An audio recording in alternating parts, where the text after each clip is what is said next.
discuss how Likkle ideas are transformed into big dreams.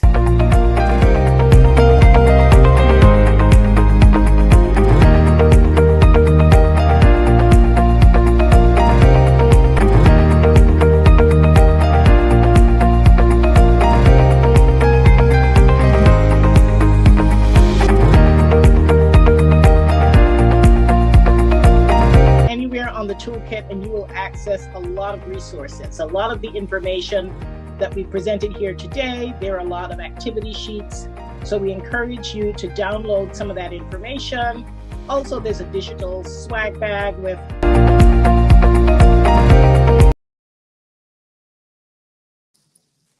Good afternoon, everyone. It's another Wednesday. Welcome to Likkle Byte Ideas. I am Doreed Whitlock. I am the Chief Marketing Officer of Samuel Fields Consulting Group, and it's a pleasure to greet all of you again on another Wednesday afternoon. We hope you've been having a great week. It's the middle of the week. Happy Hump Day, and it is November, and we are celebrating National Entrepreneurship Week. Let me get my co-host in here. Of course, I don't do this show alone, and I'm delighted to welcome my co-host, Megan Samuel Fields. Megan, how are you today? Hi, Doreed. I am well. How are you? Good to see you. Good to have you back. We missed you last week. Last week, I was so under the weather. I thought it was COVID. Thank God it wasn't. Yeah, thank God. I was tested, but it was just a bad case of the flu. I'm still a little nasal. But I am getting better. So great to be back. I watched the show, and I see that we had a wonderful show. Our guest was so dynamic last week. She was amazing. We had a great show. Yes. And I got messages from some of the viewers wishing me well. So that was very much appreciated. Nice, yeah. Nice. You said it was Entrepreneurship Week, but it's actually the month. Entrepreneurship Month. It's the month. Entrepreneurship Month. A whole month of celebrating wonderful small businesses. You look fine. Okay, from my end, things it's flicking. I don't know why. Oh, really? Okay. Once we can't see it from here. Okay, good. Not sure what's going on. So how has your week been? We just ended Financial Information Month. And it was such an exciting month, such diversity. We had such great guests. It was awesome. We did. We had wonderful guests. We had lots of information. I think we were able to share from different areas within the financial sector. We had the credit union. That was great. The bank last week. And we also had ECCB represented by Carol Ford Harrigan, who is the agency manager of the ECCB branch in Antigua. Yes. And that was pretty exciting. And as you know, she gave some prizes away. She did. That was really cool. We have to do better. We have to start getting some prizes. We gotta up our game. As we get closer to Christmas, we have to. Oh, well, we have some things up our sleeve. Yes. So we actually have a picture. Is Kara Maximin on today? If she is, she's one of our most Oh, here she is. She went to the ECCB office and picked up her prize. So she's beaming. I hope it looks like she got a whole bag of goodies. So that's wonderful. She did. And guess what? It was her birthday around the same time. So how special. Yes, very special. How special. So congratulations again, Kara. And thank you for watching. And to all of our listeners, stay tuned. We're going to try to do more giveaways. It's always nice to get a gift. Always. But let's not keep our guest waiting. We have such a special guest today. He is a young, dynamic gentleman. His name is Elijah James. Mark that name. If you're not familiar with him now, look out for him. I'm predicting over the next couple of years. Let me tell you a bit about Elijah, the short version. He's an entrepreneur, a community activist. He's the founder and CEO of the Local app. We'll be talking a bit about that. He's also a team mentor and lead for the Antigua and Barbuda Robotics Club. And I stopped writing after a while. There's a bunch of other stuff, that we'll be talking about. But this is one dynamic young man that does not sleep, it appears. And he's also going to tell us about a very exciting project that he's working on, the Education USA Esports College and Career Fair. And he's doing it in conjunction with the US Embassy. So, that is big time. I don't know much about it. I read a few tidbits here and there, but when you get the US Embassy to collaborate with you on a project, you're in the big times. So we are delighted to welcome Elijah. I've spoken to Elijah before in different circles, but never met him personally, but I look forward to it. Elijah, welcome to Likkle Byte Ideas. Hey, Elijah. Oh, your sound is off.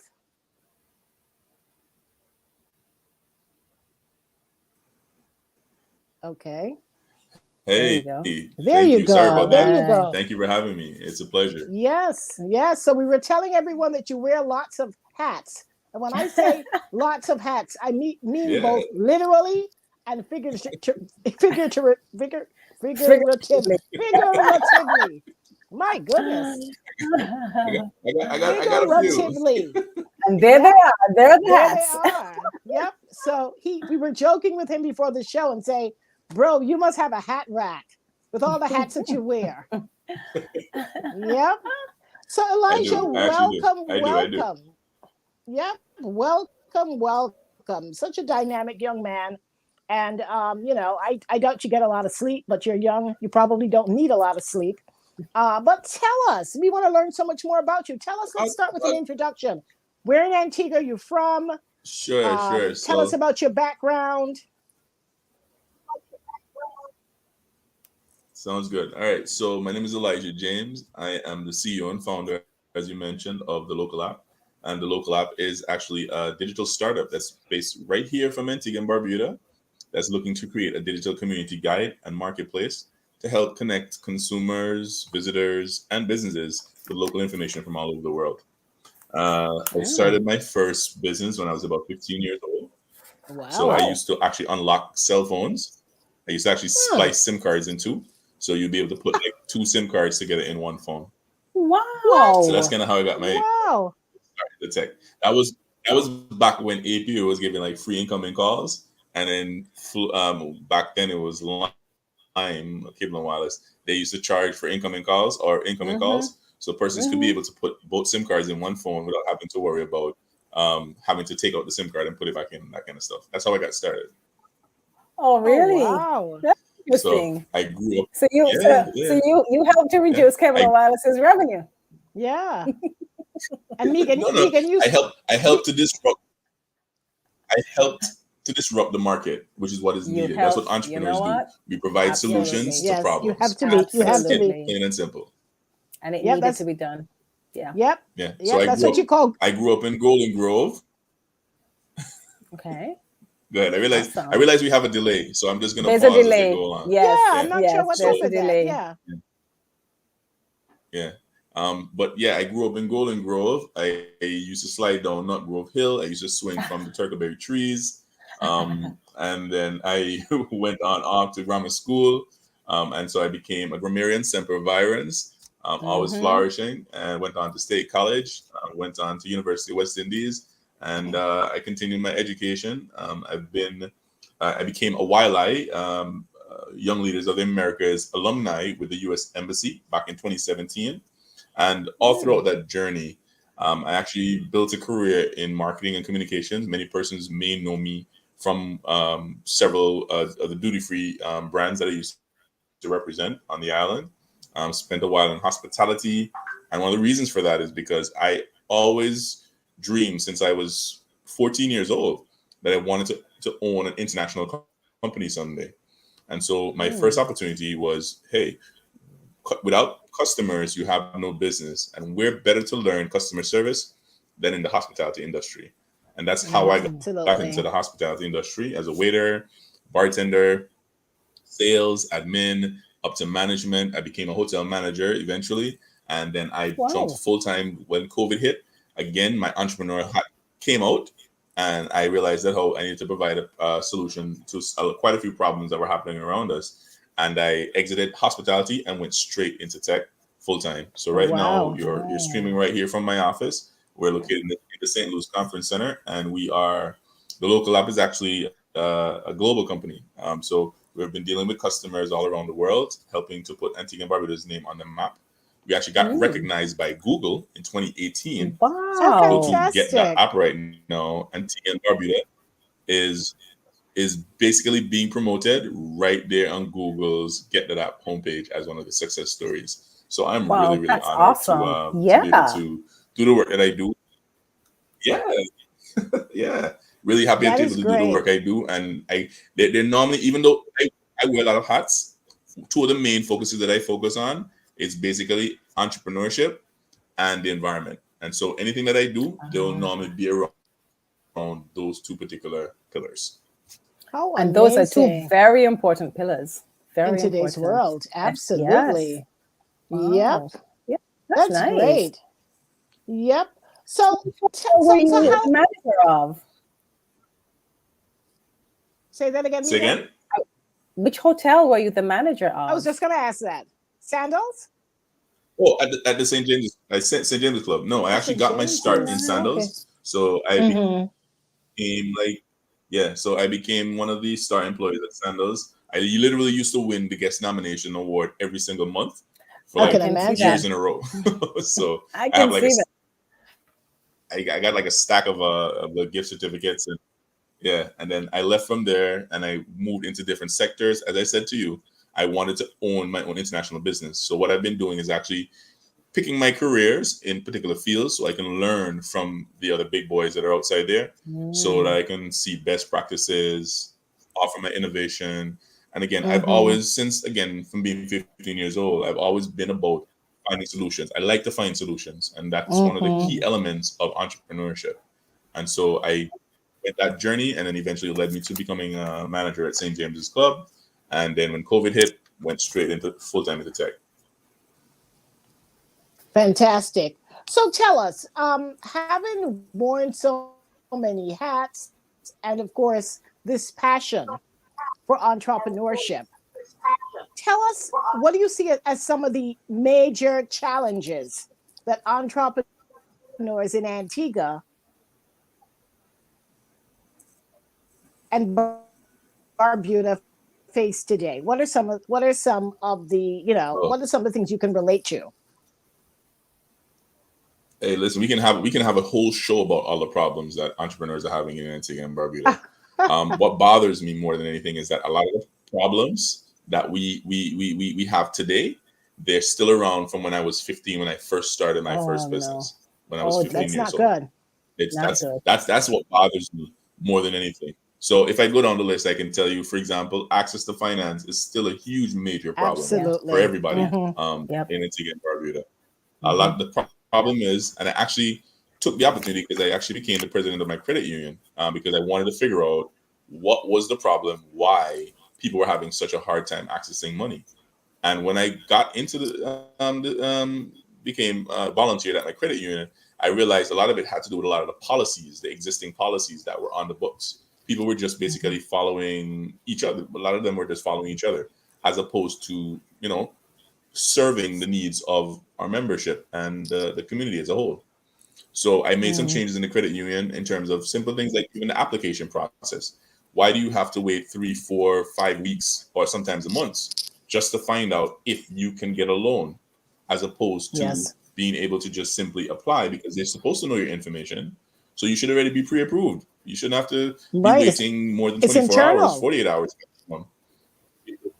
Yeah, because for entrepreneurs, cash flow is super important. So being able to have access to financial support or having a financial partner is super important. And that's still a problem in today's market today. Yeah, of course. Absolutely. Yeah. I can tell you one of the things that I learned on my journey was the difference between being able to tap into a little cash just now, just to complete a job that will open the door to even bigger projects. Can make or break or even sink businesses. Absolutely. And so having a good financial partner is extremely key. And so a lot of entrepreneurs, sometimes they don't plan for this, and then they end up in a bit of a quagmire. And in some cases, they actually end up having to close their business, unfortunately. Right. And on the heels of COVID, I am sure you can give a litany of examples where that was the case for a lot of entrepreneurs. Mm-hmm. Yeah. I think part of the problem. So that was with definitely. Go ahead, Elijah. Sure. No, I was just going to point out to you that definitely that was one of the things. A lot of entrepreneurs and a lot of persons never planned. I remember when Sandals closed, a lot of farmers, a lot of persons who used to do vending with Sandals never expected that to ever happen. And so nobody planned for it. They didn't have insurance. They didn't plan for any of that stuff, which are all key things, which are super important that financial literacy helps us to understand. You need to be able to Right. understand that you just never know. And that's how business is. Sometimes it may not be a hurricane. It could be something like COVID that interrupts your business. And if you don't have the Yes. right financial products and services in place, it Mhm. can make the difference, because the companies who did have it in place, they were able to continue paying their staff. They got insurance payouts to ensure that they could continue paying their rent and covering their bills. And that is how many of those businesses were able to weather the storms versus the others who had no other choice but to close down. Because why? The lifeblood of their business, customers' cash flow, disappeared. Yeah. Right. Yeah. What I was going to say, It's going very back to the serious. I was saying, going back to the banks, I think part of the problem, but I think it's a bigger problem. The banks and the credit unions, I do not think that they are prepared to deal with entrepreneurs, because the level of risk that they will have to deal with entrepreneurs is a little different from mainstream business. And I do believe it's time that the credit unions and the banks come up with a particular solution specific to the entrepreneurs, recognizing that the entrepreneurs need their help. They're going to need their hands. They're going to hold their hands for a little bit. They might have to put on some training programs for the entrepreneurs to help them to understand the whole business cycle. Because a lot of people, they have an idea and they run with the idea right away. And it's a great idea, but sometimes they need to just pause, get an understanding of what type of financing are you going to need? How is the cash flow? What are your cycles? And I really do think that banks and other financial institutions really do need to put something in place to help these entrepreneurs, because so many of them, they flounder, they fail once they hit a little rock, because they don't have the good foundation. Yeah. Yep. Correct. And I'll tell you this. One of the things I learned. Go ahead. Sorry, Dorit. Go ahead. No, you go right ahead. This echo is something else. You go right ahead. Oh, okay. So I was just gonna share with you one of the things I learned when I became when I served as president of the credit union. After speaking with a lot of the other managers for the other institutions, many of them just admitted that the reality is they don't have a department that's dedicated towards taking care of entrepreneurs. That's the main issue. So a loans officer, for example, and I remember when I went into for one of my first loans when I was younger, like for example, I was talking about mobile applications, and then the loans officer pops out with the Nokia, 3410. So obviously, trying to have a conversation with that person about tech is just not going to happen, because they can't relate, they can't understand the business and the model. They're so too far behind. So that's hilarious. Consumer lending, in terms of traditional lending of consumerism, whether being buying a car, is definitely not the same as business. And so you have situations where you need to have a loans officer who understands that you're going to have seasons, for example. So as a farmer, you're going to have a quiet season, but you're going to have a big cash flow that's going to come in. Or even if you're a seasonal business, like in cruise, for example, like hospitality, you're going to have big season. We're going to make tons of money. Yeah, exactly. Yeah, you're going to have tons of money coming in, and then the other months are going to be very quiet. And so because that doesn't exist, and by nature, because the fact is, commercial banks and even credit unions are generally set up to be risk averse. So in other countries, what has happened is they've actually set up those institutions might be risk averse. You still have to lend money to be able to, survive in terms of turning over your profits, because money sitting down on the bank alone costs institutions money. You still have to pay interest to the members and the depositors, and they still have to cover their operational costs. So they have to lend money. That's how they make money. Yes, or that's what how you you see make them money, doing now is starting to charge some ridiculous fees. Exactly. So you have that issue. So it's in their interest to want to lend money. So what you have to do is either set up a institution or a fund where they can all pool their funds into an institution where they maybe even share a common loan officer or department, that they have somebody who understands business, so that when an entrepreneur approaches them and has a conversation, it's with somebody who understands how businesses work, not versus somebody who's just thinking about it from a traditional consumer lending perspective.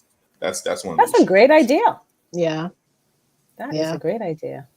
So Elijah, the topic we really want to focus on today is fintech and why it's important to entrepreneurs. Absolutely. A lot of people don't even know what fintech is. So let's start by defining it, and then of course tell us how, why it's so important to entrepreneurs like you. Sure, absolutely. So fintech is a shortened term for financial technology. As the two acronyms kind of come together to form, which is basically, it speaks about digital finance. And it refers to any form of ICT, information communication technology, any form of technology where financial services are delivered to businesses and consumers over digital channels. That's pretty much it. And the benefits of fintech is that it helps to make our lives simpler, smarter, safer, and even faster.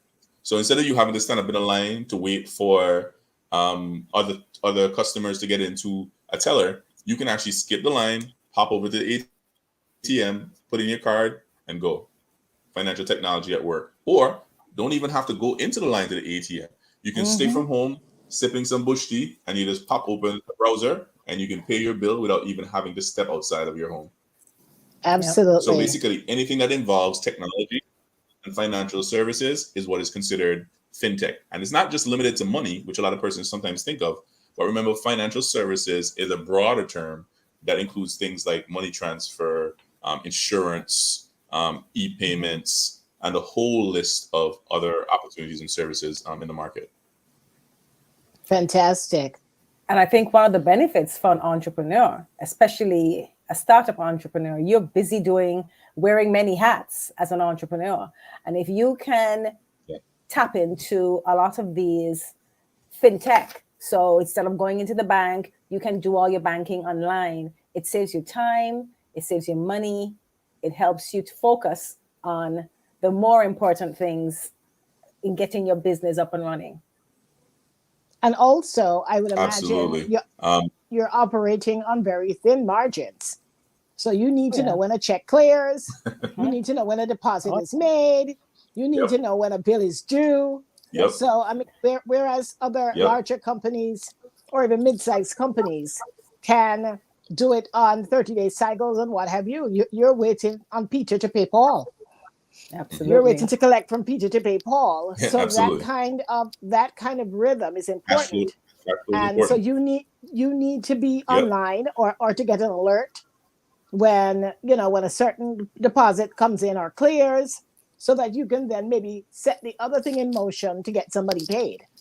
So I can see why fintech is critical. Even for that, Dorit, you have to keep in mind also, because we're in a global world right now, even for you to be able to trade, to even in some cases be able to acquire products and services, the cost for you to have to go in, stand up in line, send a wire from the bank versus basically simply being able to put in your credit card online and making a payment can be the difference between you getting a great deal or having to lose out. Because I've seen many persons who've lost opportunities because of how much time it takes just to process a payment. Had they had like a credit card or a debit card, they would have been able to make that payment right away and cash in on that opportunity and deal. Yep. And interestingly, I have teenagers and they are big on the Apple Pay. It was interesting to me. We would go places and they're saying to the cashier, "Do you take Apple Pay?" I'm like, "What is?" So I had to go look into Apple Pay. Like, what is this all about? And they just went on a trip to London. And they told me, interestingly, that the UK is even way ahead of the United States, because even on the buses, the trains, and what have you, you can use Apple Pay. So here, you literally have to ask Some stores still don't use it. You know, the major stores do, but our transportation system and public services, forget it. Here in the United States, Apple Pay has not yet caught up. So, you know, I can imagine for a small Penetrated. business. So Yeah. I can tell you, like, if you look at the top 5 countries that are actually have a very high usage of mobile wallets, which is what Apple Pay is, it's basically an electronic wallet, an e-wallet. China has one of the highest penetration rates. They literally skipped over credit cards and they went straight to e-wallets. Wow. Norway is right behind them. The UK is third in line. Japan and even Australia is way far ahead than the US in terms of that. There's still a lot of cash that's within the Caribbean and the US markets. And one of the things that we're working on right actually at the local app is a platform called Likkle Pay. Because what we're looking to do is we want to revolutionize how we handle cash, period. So we want to be able to transform it. Instead of you going to the ATM and withdrawing physical cash from the ATM, why can't you use your mobile phone? Yes.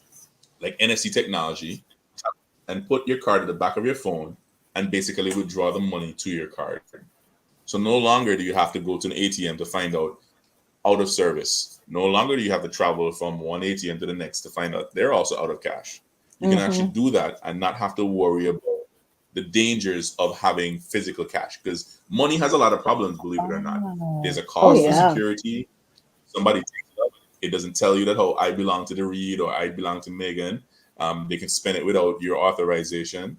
And of course, during COVID, a lot of the touching stuff was a whole big issue for everybody. But the reality is, one of the big problems for society still is, because of a lot of the banking regulations, there's still a lot of people who are either unbanked, meaning that they don't even have a bank account, or they're underbanked, which means that they don't utilize many of the fintech services that are available to the market. So we want to basically help to bring all of those people into the digital age with the local app, using Likkle Pay. So you will soon be able to make payments between each other instead of having to do physical cash. You don't have to worry about change. That's another problem with it. I was in the bread shop just this morning, and they were fighting. And one of the big things, what kind of prompted it for me was, I don't like a lot of paper. But as an entrepreneur, one of the key issues that you have to have for your business, for banking or financial investors, is you have to have a paper trail. Yes, you do. As you know, many places don't offer receipts. You buy food, or sometimes even if you go to the gas station, they give you that kind of weird eye, because what do you want a receipt for? You know. But the key issue is, if you now have a digital way to track all your payments, that does not necessarily involve having to pay transaction fees, which is what a lot of the banks and a lot of merchants here don't accept credit cards because of that reason, because they have to pay to have an account. They have to pay for the transaction fee. They have to pay for the terminal. They have to pay all these costs without even ever making a dime as yet. This is costs they have to pay every month. And that's why cash still is king around the world, because a lot of businesses still struggle being able to adapt to fintech technologies. And so we're hoping that the Likkle Pay will be able to help bridge that gap, so we don't have to. I love time is my most valuable asset. Absolutely. And so anything I can do using technology and science to help give people more time, that's what we're about. I'm with you there. So tell me a little bit more about the Likkle app. So you're saying, I have money in my ATM and I want to go to Brownie to buy my bread and cheese. I can take money off of my ATM, off my account, and put it on. You would have a card, I'm assuming. So Yes. Okay, go ahead. Or your phone, your e-wallet. That's fine as well. Yeah. Or your e-wallet, right. So sorry, your e-wallet. I take that. I now go to Brownie, so they would have something there. They would have their e-wallet as well, and I just do the transfer from my e-wallet to theirs. Their e-wallet there as well. Awesome. Yep. Yeah. So think of it this way. So the local app. Go ahead. Sorry. No, I was gonna say, and it's so cool. You know, with Apple Pay, you just use your phone. Right. So everything is right there. Exactly. Everything is right there. Yeah. Yeah. So you don't even need a physical wallet anymore. Is that we're getting away from even. Correct. But what we're trying to target is not necessarily the market in terms of credit cards and debit cards, because like I mentioned, like right now you can't go to Brownies and or any of the bread shops and pay with a credit card. The reason why is because their margins are so tight, they can't afford to pay the transaction fees, and they just don't see the benefit of doing that. So you're forced to have to pay cash there, because even though you have a credit card, they just don't accept it. But what if we gave them a convenient way to be able to accept your cash digitally? Then it will be a quicker adoption into the market. And this is one of the plans for Dcash from the Eastern Caribbean Central Bank that launched a few years ago and actually relaunched again, I think earlier this year. But the problem with that is that, for example, and I like to be very, very, very, very upfront. The issue with Dcash was when I signed up for Dcash, it took me almost 2 years just to get my bank account for my e-wallet from Dcash. All right. Oh no. And then, that's my experience as well. I have and then to on say. top of that, and if I need to add funds to that wallet, I need to basically send an email to the bank for them to add the money to the wallet. Now, you and I both know that ain't gonna happen right now. Crazy. So, exactly, timing. Okay. Yeah, so that is one of the reasons why I can tell you that Dcash has had this issue with adoption, because the process for getting it done, there's just too many barriers that does not need to exist. Okay. No convenience. It doesn't sound like it. Not convenient at all. And so, question if I need to for transfer you, money at 4 o'clock, I can't wait for the bank to answer the next day. It's just not going to happen. So I don't use it. Yeah. So the local app that you are producing, seeing that the OECS, we all use the same currency, will this be something that you could use in another country? OECS country? Sure. So let me explain how the local app works. So the local app is actually a platform that has multiple apps inside of one app. As I mentioned earlier, it's actually a community guide and marketplace. So when the idea behind the local app came, I'm a Scorpio, so my birthday is actually coming up next week as well. So on the 9th of November. Okay. When the 9th? Scorpios. Okay. And the 9th of November, yeah. And I actually was coming back from a trip from where was it, Mexico. And I was trying to be romantic. I was trying to send some flowers to a girl I liked in Jamaica. And I could not find a single business online that accepted credit cards at the time. Oh, no. In and Jamaica? So it was really, really a big problem. Yep, that happened to me the other day. Believe it or not. And this was a few years ago. Yeah. And so I had to send the money to a friend over there. Yeah, go ahead. Sorry. Yeah, no. So that was the problem. So I said to myself, what if I had a friend in every country that I went to that would be able to give me advice about how to take care of things and how to take care of this and how to take care of that? And the idea for the local app was born. So basically, you have one app that no matter which country you go to, you can just switch to the country. And basically, we have teams on the ground in every country that we're going to be operating from who basically act as your mobile friend with you wherever you go. So you have an app that you can find out where's the best place to eat, tourism, this pays very well. And you have a financial guide, you have one for the radio, you can find one to find jobs. And this is how we actually grew. That's how Google recognized us. Yeah. And so in that app itself, you'll actually have a telephone book, which we're actually launching. How many countries are you in? How many countries are you in currently? So we've officially registered. So we officially registered in Antigua and Barbuda, in Jamaica, in the US, and in the UK. And we're actually looking to spread across the OECS very shortly, so that you'll have a branch, because we have people on the ground in those countries already, but the app itself will not officially launch for them until next year. So right now they're doing a mapping process. So right now in Antigua, you're gonna see this app going around. You get your free listing, and you're gonna have a telephone book that's gonna be available in the local app. So all businesses basically sign up. You have a free listing. You can get yourself a local app. And then from there, businesses can offer promotions and offers. That's how we support the business. Wow. And by providing all that content in that one app, you basically have a mobile buddy wherever you go. So whether you're overseas in the US, the diaspora, in the UK, wherever you are, because one of the problems I normally have traveling is if I want to stay in contact with information back at home, where do I go? So I can listen to radio stations. I can do the streaming through the app.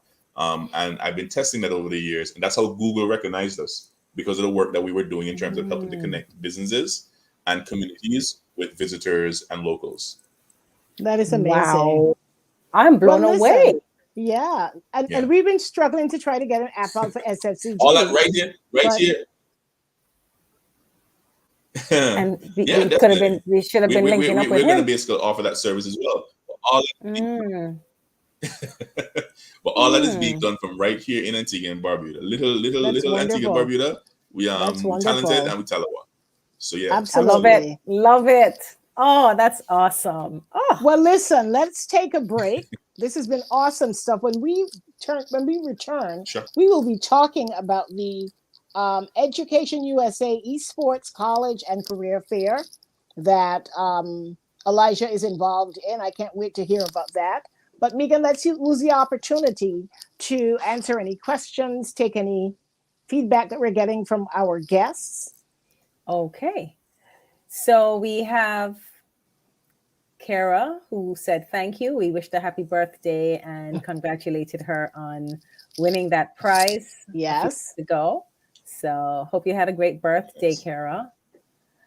Then we have Wilma Hector. She says, good afternoon. Hi, Wilma. Fanny King says, congratulations, Kara. And then, of course, Kara says, thank you, Fanny. You guys having your conversation on our show. Yep. So Phoenix. Hey, Phoenix. Phoenix was one of our guests on our show. Oh, hi, Phoenix. Yeah, welcome back. Yeah. And Phoenix says, lots of wisdom packed into these few minutes. Great stuff. And he also says, taking notes. Yep, lots of notes to take. That's all that we have. So if there are other questions and comments, please put them in the chat. Yes. Yeah. Great. That's great. So Elijah, I can't wait to hear about the college and career fair that's coming up. First of all, tell us the dates, how people can get involved, and then we'll talk more about what it's all about. Absolutely. So the U.S. Embassy to Barbados, the Eastern Caribbean, and the OECS, they have an Education USA department within the Department of State, and they're basically hosting the 2022 Esports College and Career Fair right here in Antigua and Barbuda. And it's happening on November the 16th and November the 17th. That's a Wednesday and a Thursday at the Sir John E. St. Louis Finance and Conference Center. That's actually where my office is as well. So that's where I operate from. So they're going to be coming through.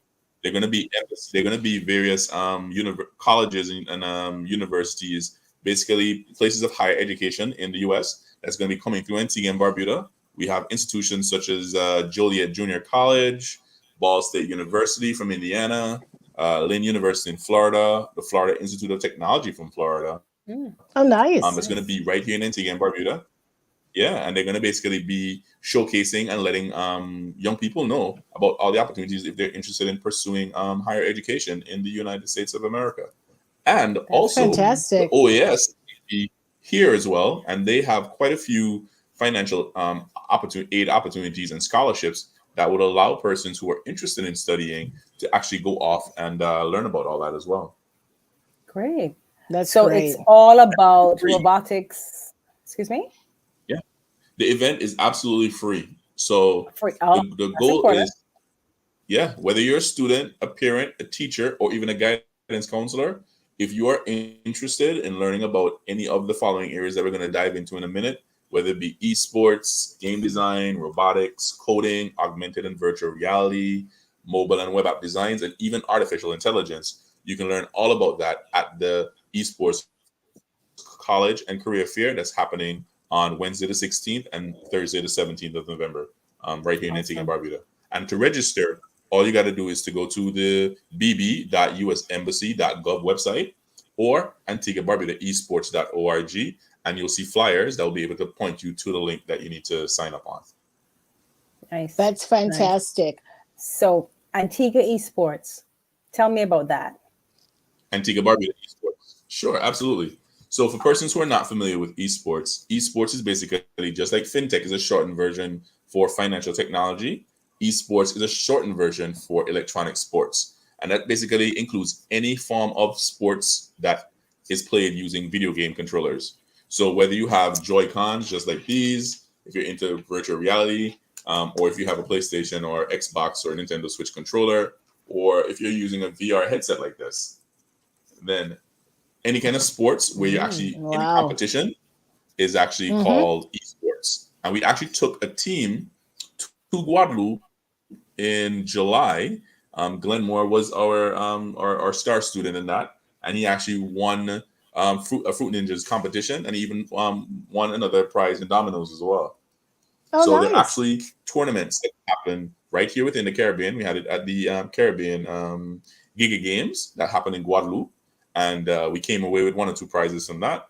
But we actually got our first, Antigua and Barbuda actually set up its first esports club thanks to the support of the U.S. Embassy out of Bridgetown, Barbados, and the U.S. State Department, because there actually is an American corner in our public library right here in Antigua and Barbuda that manages a wealth of awesome programs, and esports is one of them. Yeah. So how big is esports in Antigua? So it's actually much bigger than a lot of persons think. So even just yesterday, I had somebody who reached out to me, Garrick, and his other, I think his co-founder Kwame. They actually started an esports. They actually have an esports page where they actually play games and they give tutorials and everything like that. And because they heard about the esports career fair, they were able to connect with us, because I didn't realize that they existed either. But we have quite a few students who have signed up for esports with us. Well over 200 and something students who signed up for esports with us. We started, and and there's still another community of other players and gamers all around who basically come together on a regular basis to compete in games. Okay. Wow. So tell me, is there any, so I know there are lots of people into the esports. Is there a financial benefit? Can there be a financial stream? Absolutely. So I can tell you from the competition that we were in, the Giga Games, there are prizes over there for winners that were in excess of $10,000 just for winning one particular category, one particular game category. Tell me. Yeah. And a question I had, when you said dominoes, was that electronic dominoes or regular dominoes? Well, this one was regular dominoes that were there. Okay. So it was one of the competitions that we were there. So he came in place in that competition, but quite a few of the other games. So there were held games. So there was just dance. So the person's actually dancing, trying to keep up with the computer, and the person who scored the highest scores, they actually won prizes. There was there was racing, there were fighters, there was Fruit Ninjas in terms of VR. So there was a wide category of different games. So people came as far from Kenya, who was there. We had a special game player. She came all the way from Kenya to compete as well. And there were people from across the Caribbean and across the region who were competing at the Giga Games that we participated in back in July, thanks to the support, of course, of the National Olympic Committee. So they were actually one of the sponsors that helped us to get over to the Giga Games. So we got to say thank you for them as well. That's wonderful. That's great. So there are opportunities for the young people. Oh, absolutely. So not only do you have prizes in terms of winning in a competition itself, but like I mentioned to you, for example, Esports 268, that they have their YouTube channel, they're actually been able to monetize their channel, where they're actually making money from the videos that they create of them actually playing games. There are people who actually pay to watch, you play games. Because there's some people who are not as well skilled, but they will be willing to watch it. The esports sector is massive, and it continues to grow. It's a multi-million, actually billion-dollar industry that is actually growing every single year. And every year, all the big game houses and stuff like that, they sponsor games, because imagine all the people who are buying the PlayStations and the Xboxes and the Nintendo Switches, especially during the lockdown where people couldn't go anywhere. I can imagine. Video games exploded because people now need to connect with their friends and whatnot electronically through the games and still have fun while they're at home. Yeah. So it means then all the stress I've been stressing about my sons playing too much video games, maybe they can make some money out of that. Well, not just money, but there's actually skills to learn from it. So one of the things that esports does for a lot of I was students thinking that. is, yeah, it actually it is one of the only activities where it doesn't matter where you have geeks or jocks or persons from different backgrounds. Games is almost like a common denominator for everybody. So persons who Wow. normally do not speak to each other, they come together, they network, they make new friends, they form partnerships. Because when you're in the middle of a game, it doesn't matter where you're from. So I, for example, play a lot of arena online games like Call of Duty and stuff like that. And I have to I'm basically placed into a match with persons that I have no clue who they are. And we literally have to come up with a strategy right there on the spot with each other to figure out how Oh, we're going to beat wow. the other team. So you learn a lot of strategy, skills, hand and eye coordination, because you got to be fast, you got to be quick, otherwise you could lose. Yeah. And so these are just some of the skills that come Wow. along with esports. So it's not just playing video games. It's actually, and then one of the things we're hoping to get out of the esports program, we want to see Antiguans and Barbadians actually make video games. So Wow. there's no reason Yep. why we Yep. can't create Yep. games right here in Antigua and Barbuda and sell to the world. And so That sounds good. what plans are afoot as far as getting this incorporated into the curriculum for schools, So the university? So we've actually partnered with the Ministry of Education for the first time over the last summer for a STEM-infused summer camp that they had down at UE5 Islands. As you know, UE5 Islands is working on a school of science and technology and artificial intelligence. And so we held an event down there called the STEM-infused summer camp. And we had, again, also well over 250 students. It was well oversubscribed. And so in that, I actually taught about 4 or 5 different classes. I taught web and mobile app development. I also taught robotics, and I also taught esports. And so coming out of that program itself, we are looking to have a situation where the students who are part of these kind of programs, they get exposed to opportunities just like this college fair. So they can learn about game design, they can learn about coding, they can learn about even if you're not into, let's say, being a professional e-athlete, that's the name they use for players who play Oh, wow, that's sports. funny. Yeah, I know, right? You can actually become like a producer, just like you're producing a radio show. Somebody has to announce the games while it's happening there. Somebody has to organize the show. It's like a whole movie. It's like a whole movie set that happens, because you have to allow persons and viewers and audiences to experience while people compete and play against each other. So there are lots of opportunities for careers and also for making money within esports that we need to tap into here. So that's one of the reasons why we are hoping that this experience with the Ministry of Education, that we can kind of coax them along in terms of hopefully getting esports as a dedicated subject matter or area in the national curriculum. So that's something that we're working on right now. Very I like that. I like that. And I've noticed, Elijah, virtual events are growing. I'm very fascinated by that. Where people, I can see that even for tourism promotions. And I think a few destinations are already doing that. Instead of your typical, bringing travel agents together, maybe to talk about, your offerings and to sell your destination. I can't remember who it was, but some country had some really fascinating virtual events where you bring people in and you recreate the actual destination. So people don't actually have to go there. They can actually do like a preview of the destination virtually based on certain attractions and what have you. And I thought that was very fascinating because it's, of course, your spend in terms of marketing. You can decrease that significantly. Absolutely. It's one of the reasons why virtual reality is going to be so important on the agenda. Because imagine you can stay from home and you can travel to just about almost any place in the world just by putting a headset onto your face. So if you get a chance to experience what it's like coming to Antigua for the beaches and you see it virtually, you're like, wow, I need to experience this hands-on. And they're actually companies who actually make money from actually just recording different sites and tours, and they make it available via headsets. And when you come to the esports college fair, you're going to actually have a chance to actually experience what it's like wearing VR, robotics. You're going to actually play esports competitions as well. So you can actually be Iron Man. You can play as Spider-Man for the day as well. It's Oh, going to be wow. awesome. Yeah, and I remember during COVID, Yep. a lot of museums here in the United States, of course, they took a hit as far Yes. as attendance and Yep. just not being able to offer services. And virtual reality became very cool, where you could actually go online and actually go to a bunch of, go through a virtual experience to see some new exhibit.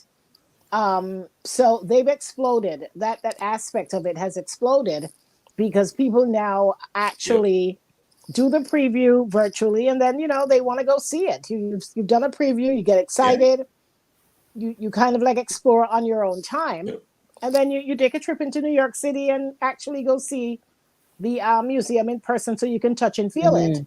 So I think that's going to be a big paradigm shift Absolutely. in terms of promotions and bringing people together, so that it's more targeted. It's not going to Yep. necessarily cause people not to want to go, but if you can sell them virtually, you can hype it up in a way that they Yeah. they don't want to miss it. Yeah, Yep, remember, we gonna be do a lot of interesting. experiences by what we see Yeah. this side of the absolutely. world. So if you get a chance to actually let people experience it, then they're going to actually want to see it hands on themselves. And so again, like I said, Absolutely. there's a massive market available for virtual reality, for esports. And the good thing about this kind of work is that it can be done from almost anywhere in the world. You don't need to be stuck in a particular country. So while Right. you're traveling, once you have a good internet connection, and that means you can work right here in Antigua and Barbuda and be working for companies anywhere in the world, and That is benefiting fantastic. from that foreign exchange value. Yeah, Yep.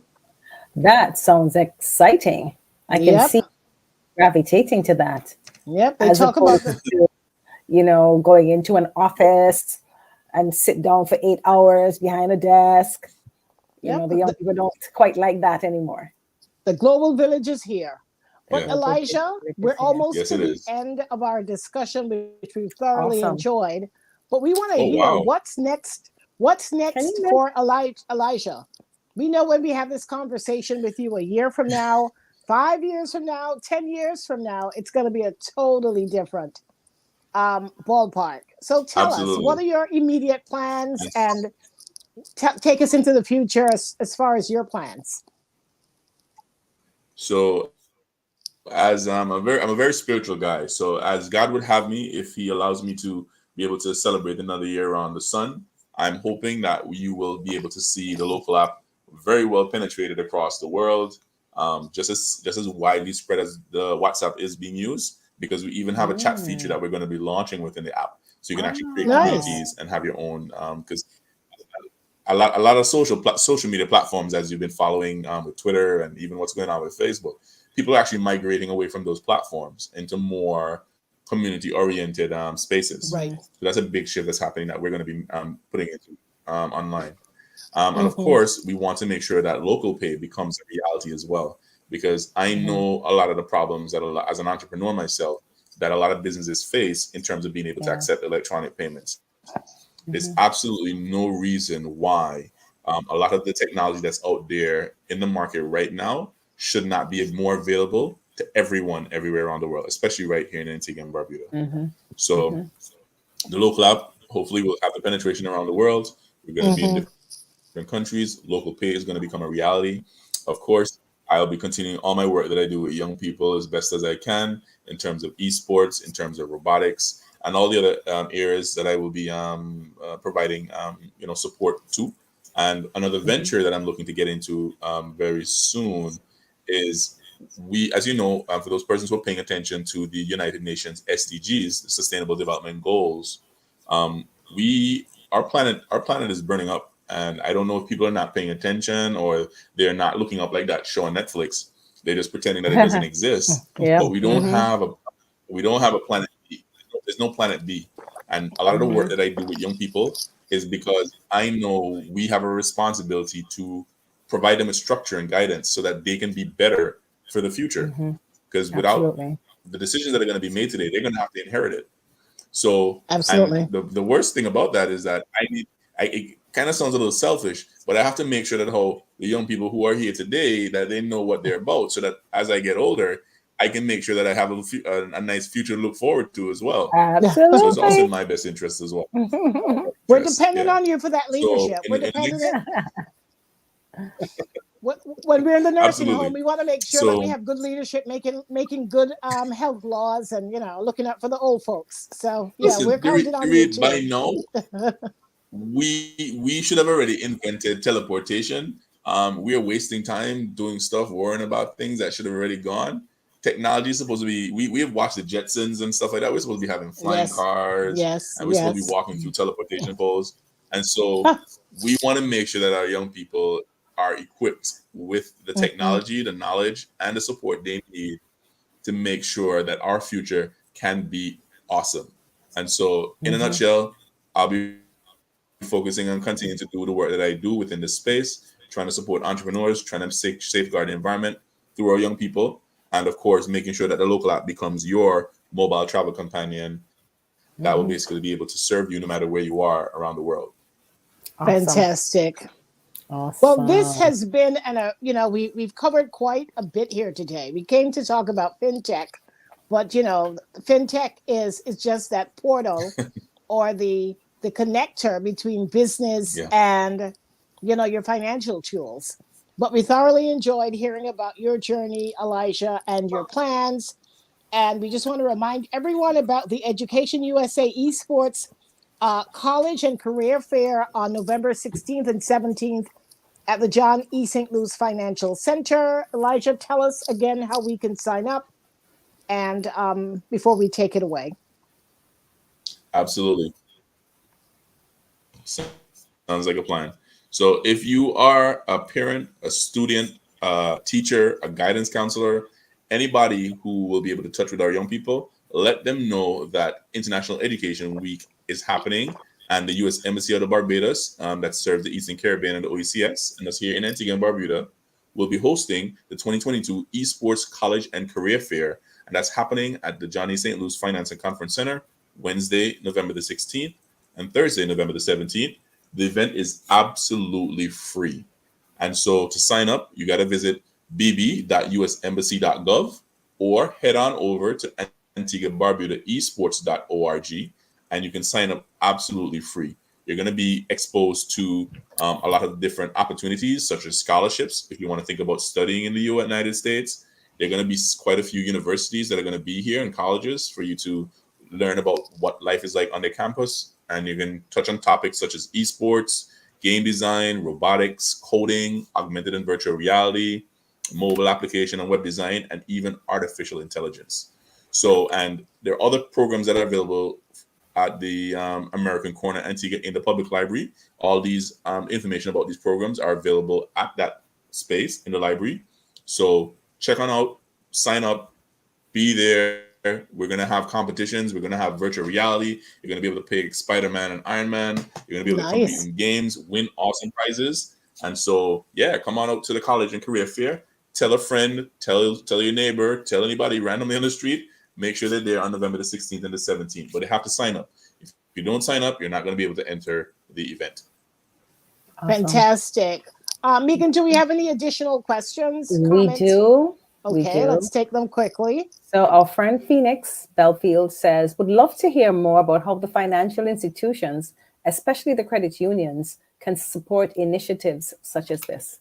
I'm not sure, Elijah, if you have any insights as to how they could get involved in assisting with either, I'm not sure which initiative he was speaking about, but perhaps with the whole e-gaming and esports, and even from the entrepreneurial side, perhaps them coming together to offer some kind of package for the entrepreneurs. Yeah, absolutely. So I can throw two ideas right now quickly on the table. The first one is a lot of these programs, they are not possible without the support of corporate citizens and sponsors. So any credit union, any bank, any corporate citizen within society that sees benefits and understands you want to support young people and the future, reach out to me. My number is 775-5757, or drop me an email at elijah@thelocal.app. And just reach out and you can help bring together the more support we have, it means the more young people we can touch in terms of programs like esports, robotics. And also, as a component of those programs is that we actually teach life skills. So we actually teach financial literacy, budgeting, and all that kind of stuff. Those are all fantastic. incorporated within the programs that we teach. Yeah. Awesome. From the credit union side now, really quickly, go ahead, sorry. No, I was going to ask you to repeat your email address again.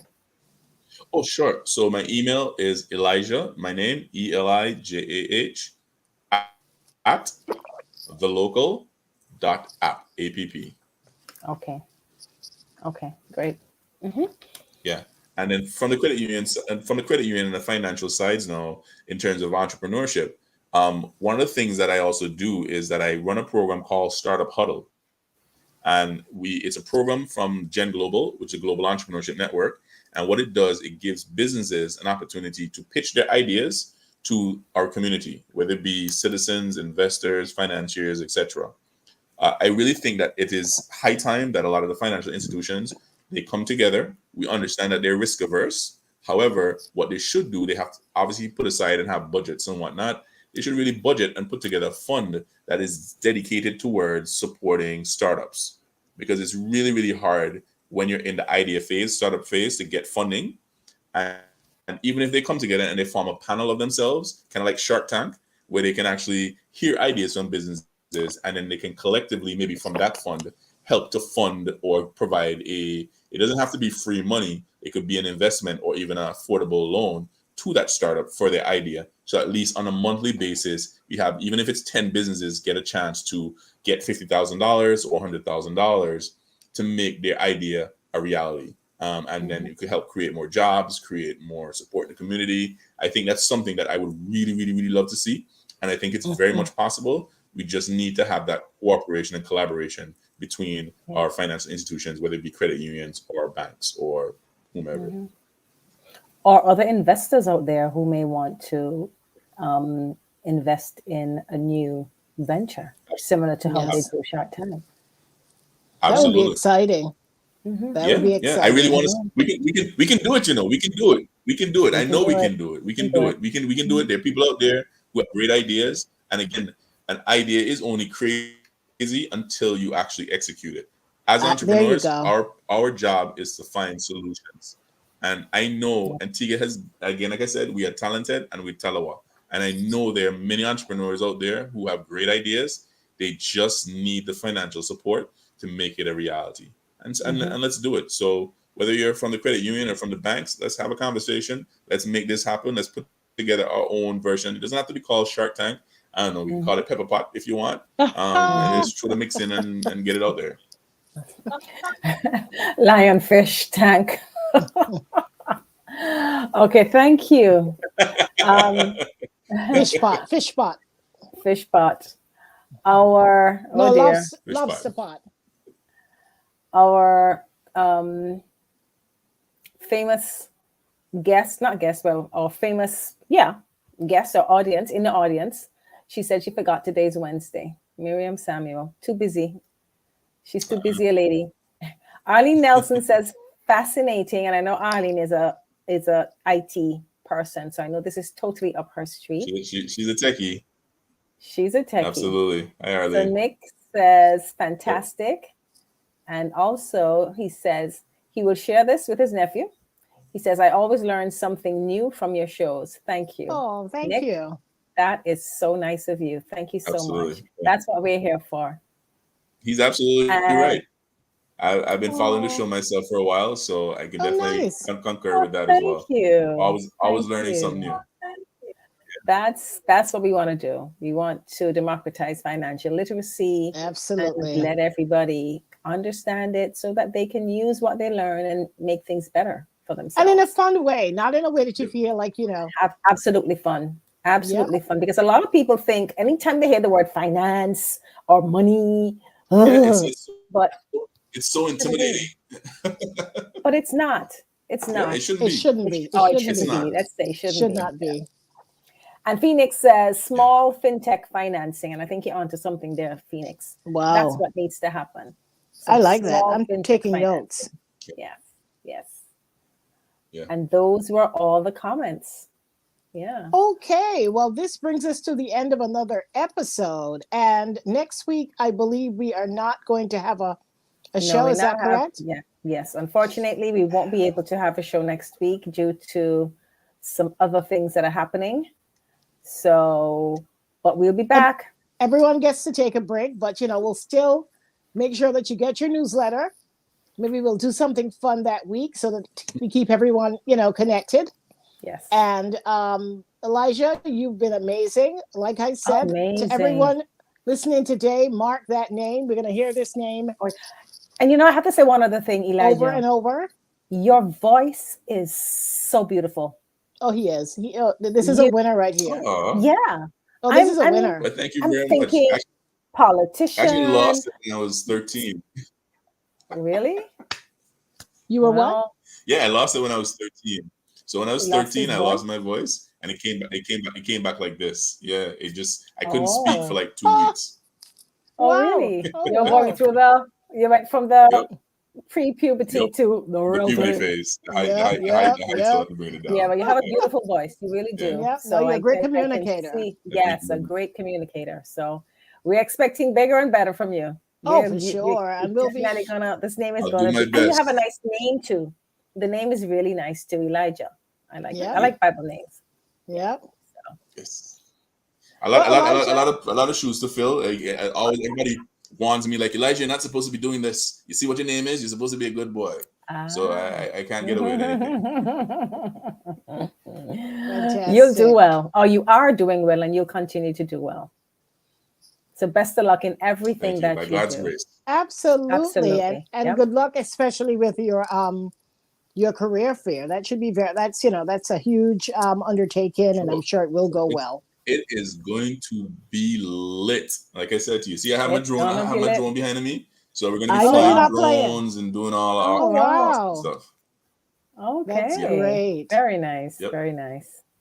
Well, to all of our guests, we want to thank you for joining us. We hope that you, regardless where you are in fintech, technology, robotics, regardless what your views were prior to the show, hopefully you gained something from it. Maybe we can all try to do a virtual reality show where we get everyone clued in and we take a virtual tour somewhere under Elijah's leadership. And we want to thank our guests again. This is a show where we try to make sure that everyone leaves here a little more informed and a little more educated than you came. And so, again, we're not going to be here next week. Next week is the 9th. It's Elijah's birthday. So we have to celebrate. Take a day off. I know, right? But we will return. We will return on the 16th. Baby. And we hope to make it a great show on the 16th. We've put some feelers out for some special guests. If they come through, it'll be a big show. So we invite you to come back, but we know where to find you. We'll definitely make sure that we keep in touch with our newsletter so that you have all the details and you can come back on the 16th. So thanks once again. Make sure Thank you so much. Make sure that you subscribe to our YouTube channel so that anything that you miss, you can catch up on it. Follow us on Facebook. We always have interesting things to report, and continue to be great people as you are, and come back here on November 16th when we return for another exciting episode of Likkle Byte Ideas. Elijah, thanks once again. We'll see you soon. So much, Elijah. And what a great episode. Thank you for having me. everyone. Have a good night. Take care, everyone. Bye.